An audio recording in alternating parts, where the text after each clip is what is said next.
नमस्कार दोस्तों, आज की हमारी कहानी है आपस की फूट। प्राचीन समय में एक विचित्र पक्षी रहता था। उसका धड़ एक ही था, परंतु सिर दो थे। नाम था उसका भारुंड। एक शरीर होने के बावजूद उसके सिरों में एकता नहीं थी और ना ही था तालमेल। वे एक दूसरे से बैर रखते थे। हर जीव सोचने समझने का काम दिमाग से करता है और दिमाग होता है सिर में। दो सिर होने के कारण भारुंड के दिमाग भी दो थे, जिनमें से एक पूरब जाने की सोचता तो दूसरा पश्चिम। फल ये होता था कि टांगे एक कदम पूरब की ओर चलती तो अगला कदम पश्चिम की ओर, और भारुण स्वयं को वही खड़ा पाता था। भारुण का जीवन बस दो सिरों के बीच रास्ताकसी बनकर रह गया था।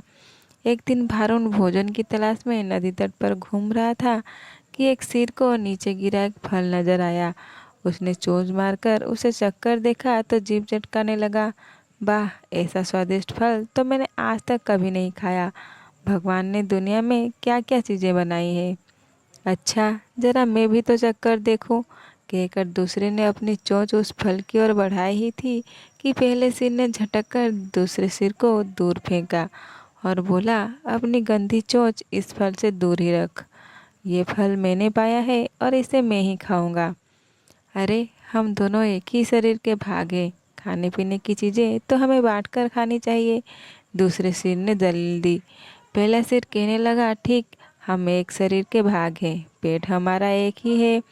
मैं इस फल को खाऊंगा तो वो पेट में ही तो जाएगा और पेट तेरा भी है। दूसरा सिर बोला, खाने का मतलब केवल पेट भरना ही नहीं होता भाई। जीभ का स्वाद भी तो कोई चीज़ है। तबीयत को संतुष्टि तो जीभ से ही मिलती है। खाने का असली मज़ा तो मुंह में ही है।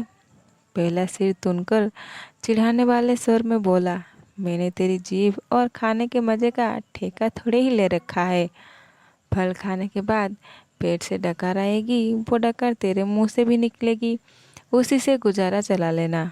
अब ज़्यादा बकवास ना कर और मुझे शांति से फल खाने दे। ऐसा कहकर पहला सिर चटकारे ले लेकर फल खाने लगा। इस घटना के बाद दूसरे सिर ने बदला लेने की ठान ली और मक्के की तलाश में रहने लगा। कुछ दिन बाद फिर भारुण भोजन की तलाश में घूम रहा था कि दूसरे सिर को नज़र एक फल पर पड़ी। उसे जिस चीज़ की तलाश थी उसे वो मिल गई थी। दूसरा सिर उस फल पर चोंच मारते ही जा रहा था कि पहले सिर की चीख कर चेतावनी दी, अरे अरे, इस फल को मत खाना। क्या तुझे पता नहीं कि ये विषैला फल है? इसे खाने पर मृत्यु भी हो सकती है। दूसरा सिर हंसा, तू चुपचाप अपना काम देख। तुझे क्या लेना है कि मैं क्या खा रहा हूँ? भूल गया उस दिन की बात?